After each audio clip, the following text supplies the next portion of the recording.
Joshua chapter 8 Ai destroyed. Then the Lord said to Joshua, Do not be afraid, do not be discouraged. Take the whole army with you, and go up and attack Ai.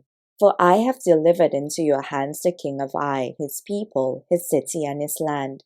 You shall do to Ai and its king as you did to Jericho and its king, except that you may carry off their plunder and livestock for yourselves. Set an ambush behind the city. So Joshua and the whole army moved out to attack Ai. He chose 30,000 of his best fighting men and sent them out at night with these orders. Listen carefully. You are to set an ambush behind the city.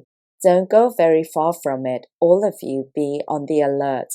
I and all those with me will advance on the city. And when the men come out against us, as they did before, we will flee from them. They will pursue us until we have lured them away from the city, for they will say they are running away from us as they did before. So when we flee from them, you are to rise up from ambush and take the city. The Lord your God will give it into your hand. When you have taken the city, set it on fire. Do what the Lord has commanded. See to it, you have my orders. Then Joshua sent them off, and they went to the place of ambush and lay in wait between Bethel and Ai, to the west of Ai. But Joshua spent that night with the people. Early the next morning, Joshua mustered his army, and he and the leaders of Israel marched before them to Ai. The entire force that was with him marched up and approached the city and arrived in front of it. They set up camp north of Ai, with a valley between them and the city. Joshua had taken about 5,000 men and set them in ambush between Bethel and Ai, to the west of the city. So the soldiers took up their positions, with the main camp to the north of the city, and the ambush to the west of it. That night Joshua went into the valley. When the king of Ai saw this, he and all the men of the city hurried out early in the morning to meet Israel in battle at a certain place overlooking the Arabah.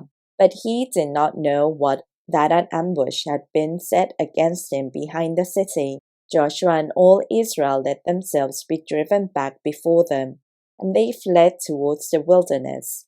All the men of Ai were called to pursue them, and they pursued Joshua and were lured away from the city. Not a man remained in Ai or Bethel who did not go after Israel. They left the city open and went in pursuit of Israel. Then the Lord said to Joshua, Hold out towards Ai the javelin that is in your hand, for into your hand I will deliver the city. So Joshua held out towards the city the javelin that was in his hand. As soon as he did this, the men in the ambush rose quickly from their position and rushed forward. They entered the city and captured it and quickly set it on fire. The men of Ai looked back and saw the smoke of the city rising up into the sky, but they had no chance to escape in any direction. The Israelites who had been fleeing towards the wilderness had turned back against their pursuers. For when Joshua and all Israel saw that the ambush had taken the city, and that smoke was going up from the city, they turned around and attacked the men of Ai. Those in the ambush also came out of the city against them, so that they were caught in the middle. With Israelites on both sides, Israel cut them down, leaving them neither survivors nor fugitives. But they took the king of Ai alive and brought him to Joshua. When Israel had finished killing all the men of Ai in the fields and in the wilderness, where they had chased them, and when every one of them had been put to the sword, all the Israelites returned to Ai and killed those who were in it. 12,000 men and women fell that day, all the people of Ai. For Joshua did not draw back the hand that held out his javelin until he had destroyed all who lived in Ai. But Israel did carry off for themselves the livestock and plunder of the city, as the Lord had instructed Joshua. So Joshua burned Ai and made it a permanent heap of ruins, a desolate place to this day.